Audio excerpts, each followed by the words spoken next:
Hello साथीहरु, आज चाहिँ मैले फिसको रेसिपी बनाउँदैछु। यो चाहिँ मैले माछाको टाउको फ्राई गरिरहेको छु। मस्टर्डले यो चाहिँ मजाले लगाएर फिसको करी बनाउनु लागेको छु। तपाईहरुले पनि यसरी बनाएर खानु भएको छैन भने बनाएर खानुहोस्, धेरै स्वादिष्ट हुन्छ। मिठो टेस्टी स्वादिष्ट हुन्छ। यसरी बनाएर खानु भएको छैन भने चाहिँ तपाईहरु पनि ट्राई गर्नु होला। यो चाहिँ मैले गार्लिक र जिन्जरको पेस्ट, अनियन, अन्त व्हाइट मस्टर्ड, अन्त के लसुनहरु लगाएर चाहिँ टमाटो लगाएर चाहिँ यस्तो ग्रेभी बनाउनु पर्छ। मजाले पकाउनु पर्छ। 3 मिनेट 15 मिनेट जस्तो मजाले पकाउनु पर्छ।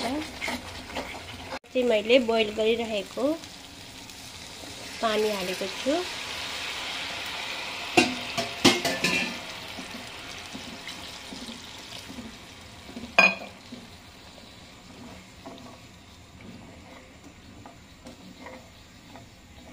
तपाईहरुलाई कति ग्रेभी खानु मन पर्छ हेरेर लगाउनुहोस्। तपाईहरुलाई मोटो मन पर्छ कि पतला खालको ग्रेभी मन पर्छ कि? हामीलाई चाहिँ अलिक पतला खालकै मन पर्छ, त्यही भएर म चाहिँ मजाले सुप टाइपको बनाउने।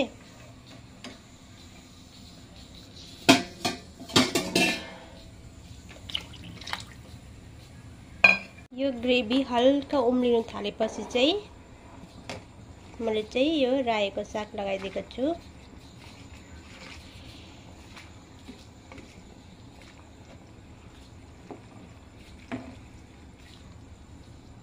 यो चाहिँ हो मस्टर्ड लिफ।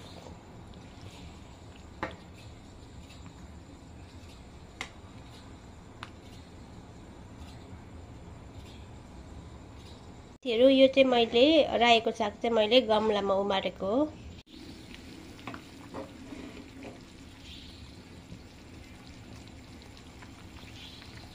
मैले चाहिँ अहिले माछा नहालेको किनभने माछा चाहिँ अलरेडी फ्राई गरेर पाकिसकेको छ। यो मस्टर्ड आधा बोइल भएपछि मात्रै माछा लगाउने।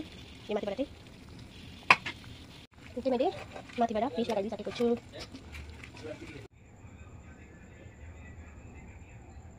साथीहरु, माछाको रेसिपी चाहिँ रेडी भइसक्यो। हेर्नु है, त्यो भएको चाहिँ यहाँ चाहिँ अर्को पनि तयार।